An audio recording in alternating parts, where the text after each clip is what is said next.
Hello and welcome back. I haven't did one of these videos for a while, so I want to kind of get back into it here. But I have a book for you here that I just got done reading, and this is called The Hope Quotient HQ by Ray Johnson. It's a 2014 book, and it really just kind of talks about like how do you handle not just emotions, but like stress, development, handling it, building relationships better, more stronger, more effective leading your life with just maintaining recovery of things, kind of forgetting the past and concentrating on the now and look at the future, and maintaining that greater momentum and motivation as you're going through the day. It's not a very thick book, but I would probably say it's about 220 pages, which is whatever's thick to you. But let's kind of go through this here and kind of see what's going on. And I have some quotes that I would like to read to you here.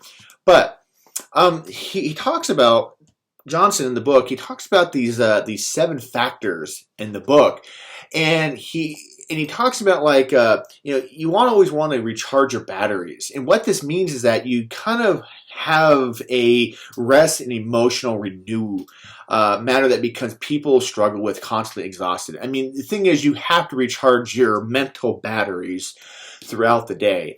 We know a lot of people when they get up, they're they have all this energy, and then sometimes about midday, your energy starts to decrease. That willpower starts to decay very rapidly. And so you kind of want to get yourself recharged, and how to do this is that you kind of have to breathe and relax and just kind of figure out what you need to do and way to structure your life that leads to that. And so he talks about the next thing is called raise your expectations, and expectations, like, they shape outcomes. Hopefully, people really anticipate growth and opportunity. We love opportunities. We want to make sure that we're open to all the opportunities that we could possibly do. The next thing of his 7 factors of the HQ, his hope quotient, he talks about that you kind of want to refocus on the future. You're kind of dwelling on the past failures. We do this as people. Our brains want to always kind of protect us from just self-harm sometimes too, self-destruction.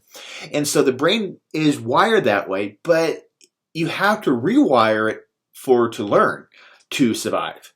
And I think that's very important in what he's trying to discuss in the book. And what I got from that is that you always want to go for opportunities and make sure you're getting more experiences and growth, so you don't always have to draw back on those failures. We don't want to stress those failures very much. So you always want to refocus your future. The 4th thing he talks about in his 7 factors of the hope quotient is that we want to refuse to go alone. Sometimes you have to go alone at things. I know that it's nice to have that relationships, but sometimes we feel very self-centered in our thinking, in our facts, and it really takes us time to get out of that realm. But what he's trying to do, he's trying to say, hey, let's try not to do everything alone. Let's build social networking. Let's build relationships. Let's just get out there. Today it's hard because we have cell phones, and everybody's in their phone all the time doing things, and they don't think about it. And they're laser focused into their 3x5 phone. And that takes all their motivation, and that takes all their brain energy and their willpower and their struggle, because they're scrolling, and they just have that brain drain. The 6th thing I think he talks about is that you want to replace burnout with balance. We all get burned out, and that's hard today because we are working so hard to achieve what we need. And sometimes it's just that it's too much for us, and at the end of the day, we're just done. It's kind of interesting that you repeat the same thing again and again. It's like this treadmill. You're always going on that treadmill, but at the same time, you're going to get tired. That treadmill is still going, but your body is just like, I don't know what else to do. I'm not getting more motivated. I'm not making a dent or an impact. I think that's what they call it. and you're kind of sustaining living healthier than constant overworked. You want to be healthy. I mean, when we're healthy, you live out your maximum, but a lot of things come into your head throughout the day. The seventh thing that he talks about, his 7 factors in his health quotient, he says, we want to play great defense. Great defense means that you want to protect yourself from these hope killers that, I'm hopefully going to do this. I'm hopefully going to do this. And that gives you that momentum, that power of saying, hey, I can do that. But hope is one of those things that you have to learn a little bit about. And you can hope the day continues. You can hope that relationship works. You can hope that friendship is going to work. You hope that you're not going to get into an accident. But that's only a thought. But it's the way you approach it that makes you better at it. I mean, if you're in a toxic environment or relationship, all you're doing is you're kind of expecting that to happen. You're hoping that negativity to come along. And so the main themes of what he's talking about in the book is that we have this. It's all about psychology and how we motivate ourselves to think in a certain way. Knowledge is something that you have to gain, but knowledge is what we call a behavioral change. When you learn something, you're making your mind more, more aware, more smarter. I don't know how you want to define when you get knowledge, but knowledge is kind of one of those things is that it's a behavior change. It makes you realize what you're doing. But you also want to have personal development in what you do too throughout the life because you're not getting burned out. The reason you get burned out because you're doing the same thing all the time and you're thinking that, hey, this is not going to change. But if I keep on reading, if I keep on doing things, meeting people, things are going to change. And you have to expect that. You're still going to be the same person in 5 years, but it really depends on the people you meet and the books you read. And you always want to have personal encouragement too. You always want to have that a little buddy partner. I think in business they call it accountability partner. And I tell my students this all the time is that the first day of school, let's get somebody that you can work with that can back you up just in case you're sick, in case you're not interested, in case you just have a bad day. That person, that partner will back you up, give you what you need, and hopefully it's a vice versa conversation there. People really need that togetherness, and they need that to overcome obstacles and discouragements and burnout. And so a lot of things that you want to understand is that we lose hope. We lose that motivation. We lose that information, that belief, I guess. And that's really just determines your future right there. It's like, hey, I just give up. I'm done. And misery follows company. I think that's that old saying. So if you're very miserable all the time because you have nothing going on, you're going to be with miserable people. What we think about determines who will we become, and that's very important. You always want to invest in your own personal growth because that's where it goes. But life is all about structure, and we need structure to challenge ourselves, to have some control, and also some support. And, life's always about that. I think this was, in Joe Dirt. Have you ever seen the movie with Joe Dirt? I forgot the director of this. But if you've ever seen Joe Dirt, one of those quotes in there says, life's a garden, dig it. If you think about it, that does have a lot of validity there because technically you are going through life and you're planting things. You're kind of see if the seeds would grow. You plant it over there. Seeds might grow if you put enough water into it and good soil. But yeah, you're digging this garden of life to see, hey, what am I getting at and what's going on? If I'm going to plant a seed over here and give it the right nourishment, the right information, the right knowledge and stuff like that, it's going to grow and give me some support. And so we always need to have that opportunity in life, but we always have a lot of resistance. And it feels like that we as individuals, we give up very quickly when something doesn't go our way.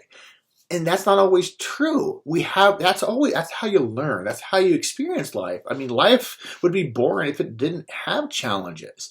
If people didn't fight, if we didn't have the fighting that we had, the discussions, the arguments, life would be boring. How do we learn from each other?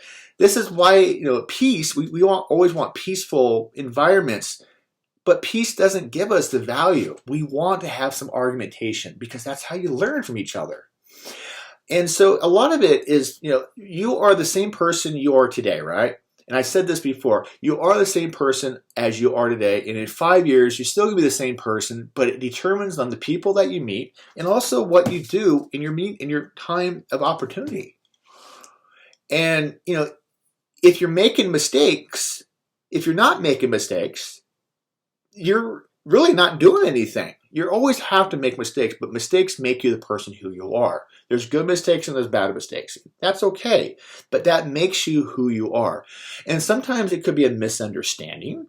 Misunderstandings happen, but it's the way that you have the evidence to back it up that makes it more feasible.